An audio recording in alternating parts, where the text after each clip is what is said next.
Hello and what is up today, gamers? It's your boy, Mr. Maddie, and I'm here to teach you a little bit about the Middle Colonies. So today we're going to learn about the Middle Colonies. We're moving on. Remember, we've talked about New England, which is up here. It's this green bit on the map. But we're going to take a move on, and we're going to go a little bit south. Not all the way to the south, obviously. That's a different group of colonies we'll learn about later this week. But we're going to talk about the 4 Middle Colonies and kind of the role they served in this new world set up by the English. So there were 4 colonies.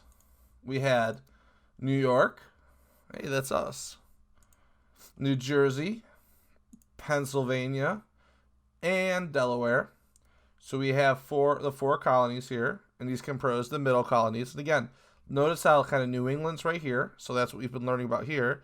And then we're going to have the southern colonies down here, which we'll learn about later this week. So the thing about the New England colonies, the Middle Colonies, is that they were kind of the breadbasket colonies. And this is because the area, they're called this because kind of a really good area for farmland. You know, the land isn't quite as good as it is in the South. You know, they can't grow the cash crops like tobacco, for example. But it's a lot better than it is in New England. The soil is pretty good. It's not crazy, but it's not bad either. And it's able to be really good for growing a lot of stuff that colonists can't eat. So that's what they're going to try and go ahead and use it for most of the time.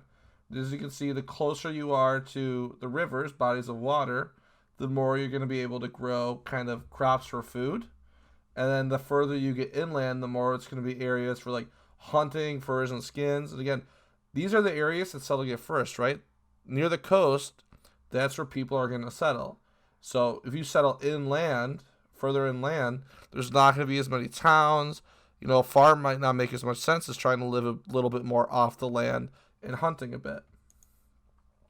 So the economy in the Middle Colonies were pretty similar to that in New England, but a little bit more was going on as far as diversity. You know, in New England, a little bit less diversity.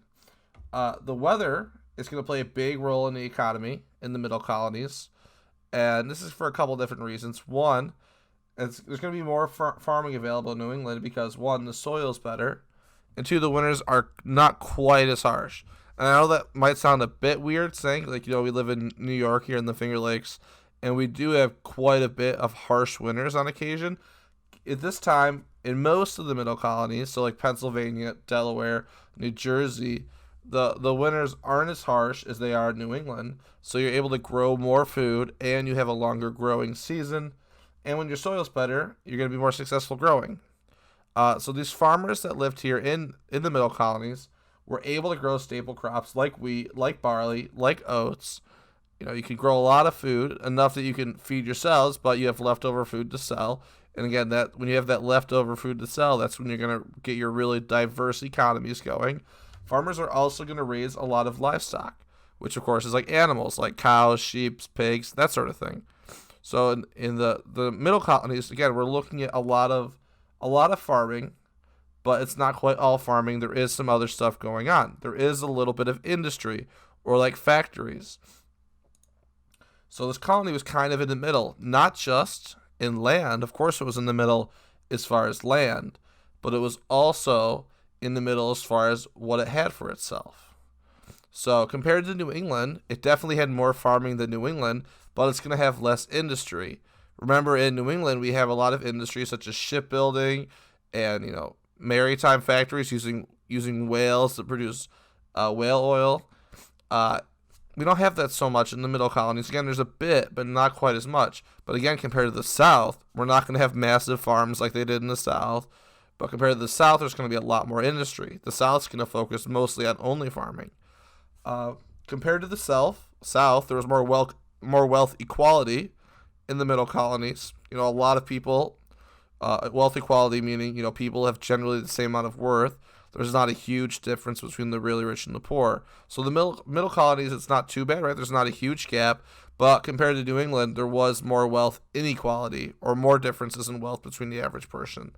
And talking about slaves, you did need middle colonies did use a lot of slaves. You know, they didn't need them, of course. Nobody needs slaves. But the middle colonies did use some but not as much as the South.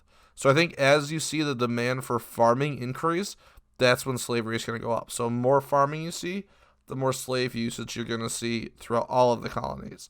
And that's why the majority of slaves would end up in the South, because they farmed the most.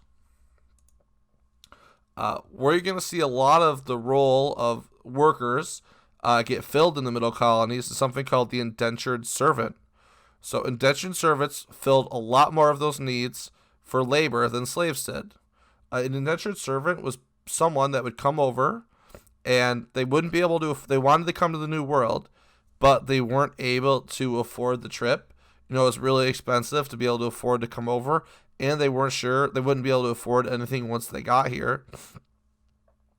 So what they did was they would go to someone that was coming over, someone more wealthy, and they would say, okay, if you pay for me to go to the New World, I'll work for you for a certain number of years, and at the end of these years, you'll give me either a little bit of money or a little bit of land, and we're going to call it all even.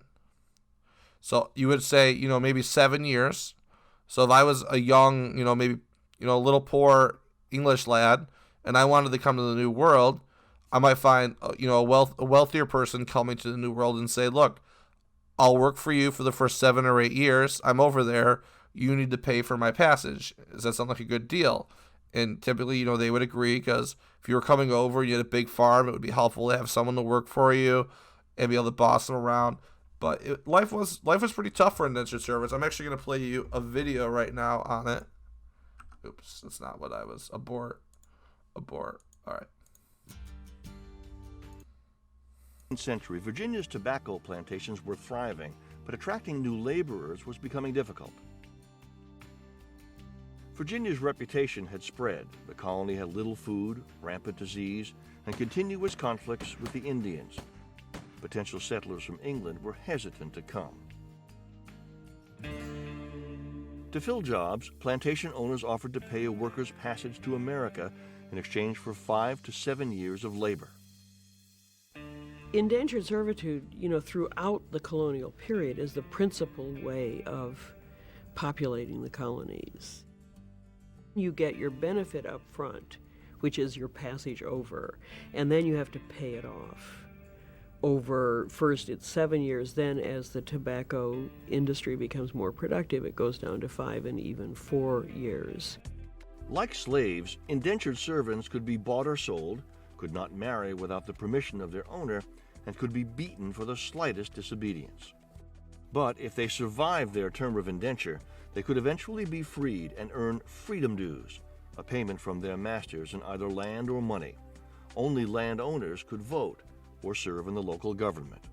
You have to work as a servant for a certain number of years, and then at the end of that, people certainly came expecting to get 50 acres, and it's very hard to know how many people actually did get a land of their own at the end of that. Throughout the 17th century, nearly 2/3 of the thousands of English settlers coming to America came as indentured servants. All hoped for a better life. Few found one.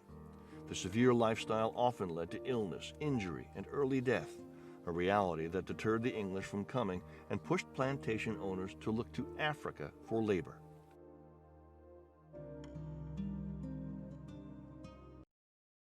Yeah, so as we take a look at it, indentured servants filled a big role for labor in the South, but as well as the Middle Colonies.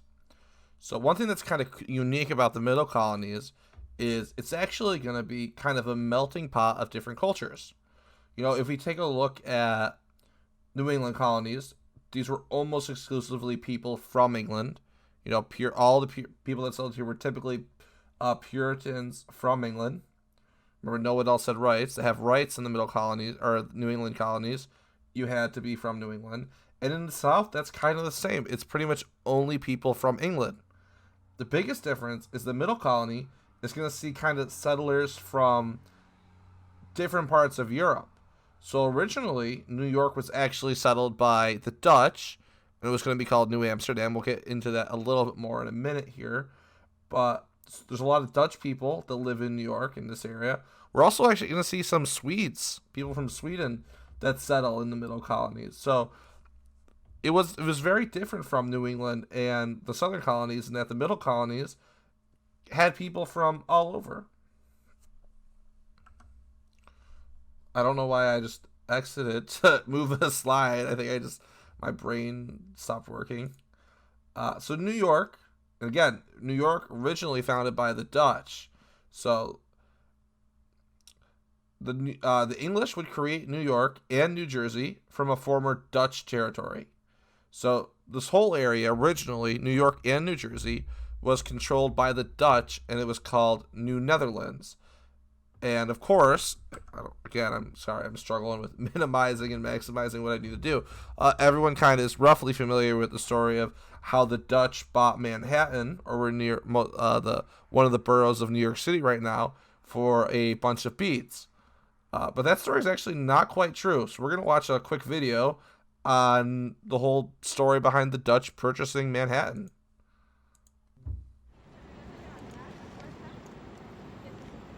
Monuments often make Native Americans out to be naive, without any concept of commerce. The monument memorializing the purchase of Manhattan by the Dutch, for $24 worth of beads, typifies this myth. It stands in Battery Park on the southern tip of the island of Manhattan. Think about this monument. The first thing that's amazing about it is just to look at it. What do we see? We see this nearly naked Native American and this fully clothed, even with a jacket on, Dutchman. Now, I've been to New York City in August, and I can tell you that if this purchase that never took place in August, that is one hot Dutchman. I've been to Manhattan in February, and I can tell you if this purchase that never took place in February, that's one cold Indian. So what we're really seeing is we're seeing primitive and civilized. And the whole story is really about poor, stupid, primitive. Those Indians, they didn't even know what land is worth. I mean, $24 won't buy you a postage stamp worth of Manhattan today. Second of all, the Dutch never gave beads to anybody, as far as we can tell. There's this statue, of course, shows them with some beads dangling that they're giving to the Indian. What the Indians wanted and what they got was stuff they couldn't make themselves, particularly metal kettles, steel axes, steel knives, guns, and brightly colored woven wool blankets. So for some fee, maybe something like $2,400, as far as I can tell, worth of this stuff, the Dutch bought Manhattan from the Canarsies. They bought it from the wrong tribe. Now, you can go to Canarsie, you can go to it on the subway. When you come up, you are in Brooklyn. In fact, you're in East Brooklyn at the end of the line. That's where the Canarsies lived. Why shouldn't they sell Manhattan? Wasn't theirs. For centuries thereafter, Europeans bought land from the wrong tribe, or they set up two factions within a tribe, and they bought it from one faction, bribed them, paid those folks a whole bunch of stuff, and then there'd be maybe a civil war or a war between two different Native American groups. Therefore, the French or the British or the Dutch didn't have to fight the natives. They were fighting each other, and meanwhile, the land ended up in European hands.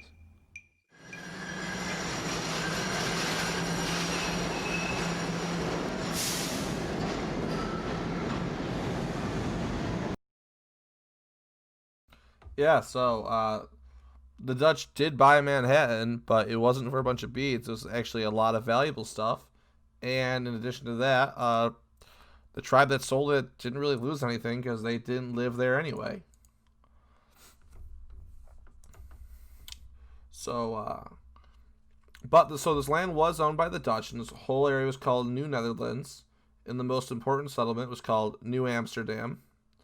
And that is where modern day New York City is. So where New York City is right now it used to be called New Amsterdam. So there's probably an alternative world out there where, the biggest city, one of the biggest cities in the world is called New Amsterdam instead of New York City. Originally, the Dutch West India Company would settle the New Netherlands by giving out what's called a patroon. And these are land grants to people promising they could bring 50 settlers to work there. So if I promised to the Dutch West India Company I could bring at least 50 settlers to work land, they would give me the right to that land. And the thing about these patroons is you could set up your own court and laws, and anyone I brought over would kind of give me a share of the crop. So if I did know a lot of people, it was actually a really good situation for me to try and become a patroon because I would benefit from their labor. Eventually that word would become, yeah. So here's a picture of New Amsterdam in 1664. Again, obviously it would grow on to become, iconic, New York City skyline, Manhattan craziness. But, I had to get a start somewhere, and this is it. So the New Netherlands is going to become New York because basically the English wanted it. And as, we're going to learn throughout history, in the next 2 years, and of course you guys will learn when you take global classes, if the English wanted something, they usually took it. Yeah, they didn't really care if you were there first. So the English decided it was not okay that the Dutch were developing such a strong colony, and especially close to theirs, and remember, right between New England and Southern colonies. So they would roll in. The king would send a fleet to capture it, and Peter Stuyvesant, the Dutch governor, was forced to surrender. They didn't really have, a huge military force. The Dutch weren't as strong as the English, and they even had people going back real quick. The reason they had to use these patroons is, remember we talk about like the Puritans, the Dutch. When we talked about why the Pilgrims left the Netherlands, the Dutch had they lived pretty good lives in the Netherlands. A lot of them lived pretty carefree. They weren't super into hardworking all the time. There should be part of life that you enjoy. It's not all just hard work. So the reason for these patroons was because the Dutch had such a tough time convincing people in the Netherlands to even come over in the first place. So they had to kind of offer and give away this free land, just to get people to come over. So they didn't have a large group of people living there, and England kind of saw it as an opportunity and decided to go ahead and take it. So the Duke of York would be given New Netherlands by his brother, the king. So King Charles, he sailed the ships over, took over control of New Netherlands, which is New York and New Jersey. And the New Netherlands, part of it, that is now New York, obviously, is going to be renamed New York. And New York's what's called a proprietary colony. So instead of being owned by a company, just like the Massachusetts Bay Colony Company, or the Jamestown Company, it's going to be controlled by a person. So this person's going to be the Duke of York. And New York is going to do great under the control of the Duke of York. Especially because he's not going to be super interested in running other parts of it. So he focused mostly on New York. And when it came to New Jersey, he gave this land to Lord John Berkeley and Sir Carteret. And they would name the colony New Jersey. Of course, Jersey is an island in just off the coast of England. I gotta look that up. I don't even know if that's true. I'm pretty sure Jersey's an island off the coast of England. It is. All right, sweet. I'm not a complete idiot. It's actually really close to France, but it is controlled by the UK today. I'm fairly confident. It's actually weird. There's a lot of people that live on it, even though it's not very big. I mean, not like millions, but like tens of thousands, I'm pretty sure. Anyway, back on track. That was our little Jersey mini break. They're gonna name it New Jersey. So to get these settlers, and they're gonna try to change their focus because they don't want Dutch settlers. It's now an English colony. They want English settlers. So they're gonna offer large tracts of land, religious freedom, trial by jury, and if you're a land-owning male, you're going to have the right to vote for representatives in a government body, so a representative assembly. So the people that rule over you, it's going to be a group of people elected by you. It's not just going to be a king that can make any rules he wants. So this is kind of how New Jersey got going. Pennsylvania is very interesting. So Pennsylvania, let's start with Quakers. Quakers are a religious group, and they called themselves the Society of Friends. And Quakers are one of the largest Protestant groups in England. They don't follow the Catholic Church, they don't follow the Catholic Church, but they also don't follow the Church of England. So they are kind of ostracized or cast out a little bit for that. They're looked at a little bit differently for Puritans. They're kind of almost viewed as like the friendly weirdo, if that makes sense. Everyone kind of loves maybe someone that's a little different, but very nice and kind.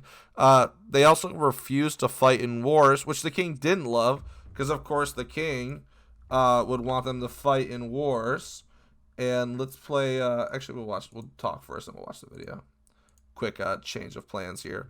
But the Quakers, they called themselves Quakers because sometimes they would be so religious they would start to quake. They couldn't control it. That's what they said. William Penn was a prominent English businessman, and he would become a Quaker back in England. And when he was in England, life was not great for him. When he became a Quaker, it was really tough. People weren't, friends before, maybe looked the other way. They didn't want to hang out with him anymore, or, business was more difficult. And he realized that life was really tough for a Quaker. So he kind of wanted to find a place that Quakers could have a safe home.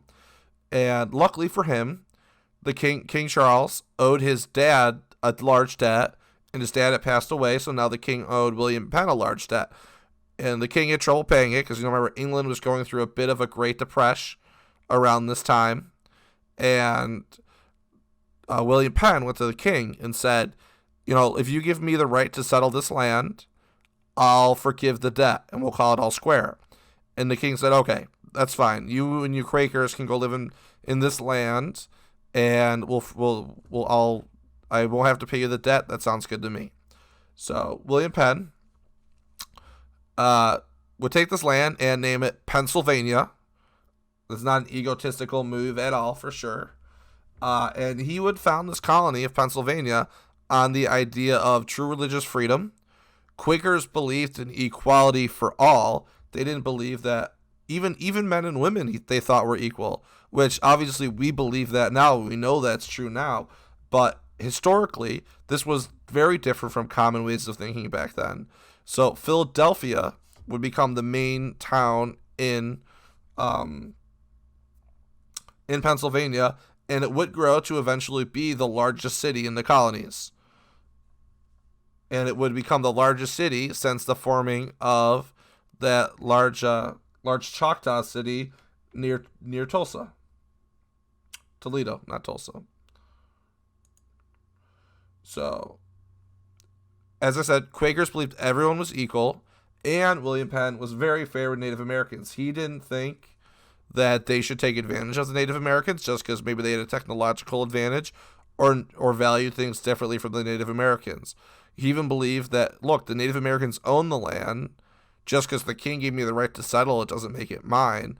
So I'm going to pay the Native Americans for it. They're going to negotiate treaties with large Native Americans groups. But part of the problem was everyone that came to Pennsylvania, it grew very quickly. Not everyone that came to Pennsylvania believed as much in equality and wanted to treat the Native Americans as well. So a lot of Scots and a lot of Irish people would settle in Pennsylvania, and they did not treat the Indians as well as the Quakers did. Remember, the Quakers guys treat everyone equally. Everyone has, quote unquote, the light of God in them. So they want even, men, women, Indian, English, doesn't matter. Everyone's the same. So I want to play that video now for you guys. Migration is a kind of gamble, but also a kind of second chance. The ability to move to a different society in a different part of the world and start over again. Most of these early migrants coming from Europe didn't have great survival skills. A lot of them were coming from cities, but even the farmers were coming from a cultivated place. Some migrants had enough knowledge to understand the challenges that awaited them on this side of the Atlantic. Others simply did not, and instead they learned by doing. After a tough start, the Quakers adapt and thrive. In just 3 years, 90 more ships arrive carrying English colonists. It was almost exclusively English settlers. They were all speaking the same language, obviously, and establishing sort of institutions and customs. And they were the ones that clearly had the most influence on the original character of America as a nation. It will be centuries before enslaved Africans or Native Americans are recognized as citizens. But Quaker ideas of equality, freedom, and government are at the heart of our democracy. The United States owes a heavy debt to the written document drafted to govern Pennsylvania. It speaks to the kinds of individual liberties which were incorporated into the United States Constitution. And if you had Quaker ancestors, we owe them another debt. Quakers never used the submissive bow. Instead, they popularized the handshake, a simple symbol of equality. Today, almost 26 million Americans claim English descent. 2,000 of them descendants of William Buckman.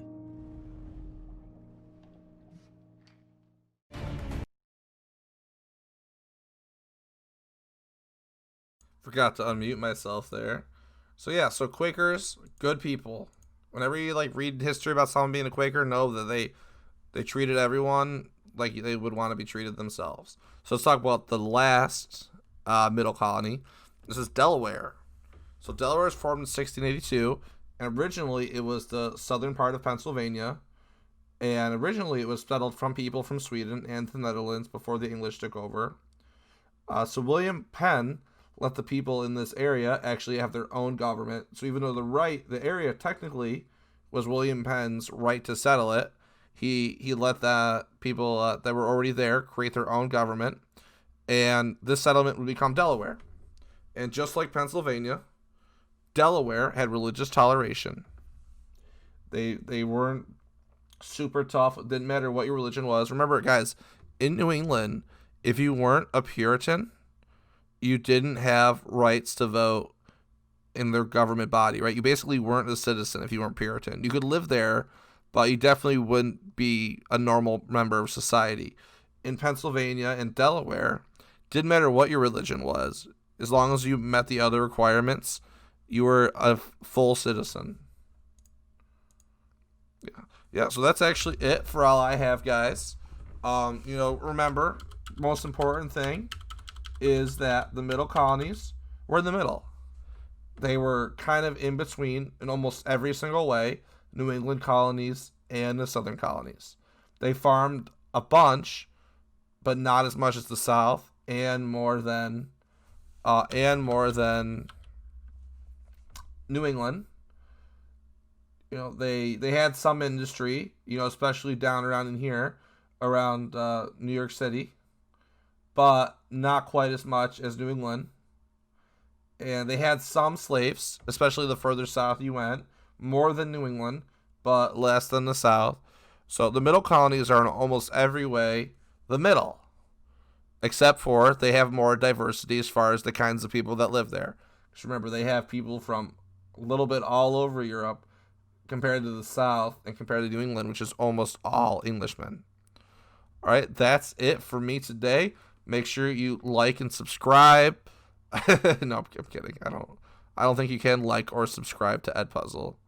But yeah, I hope everyone watches this, has a good time. Remember, you guys do have to, I guess if you've gotten this far, you've already watched it, but you do have to watch all of these to get full credit. So, as long as you watch it and answer the questions, you're good to go. All right, take care, and I will, I'll see y'all tomorrow.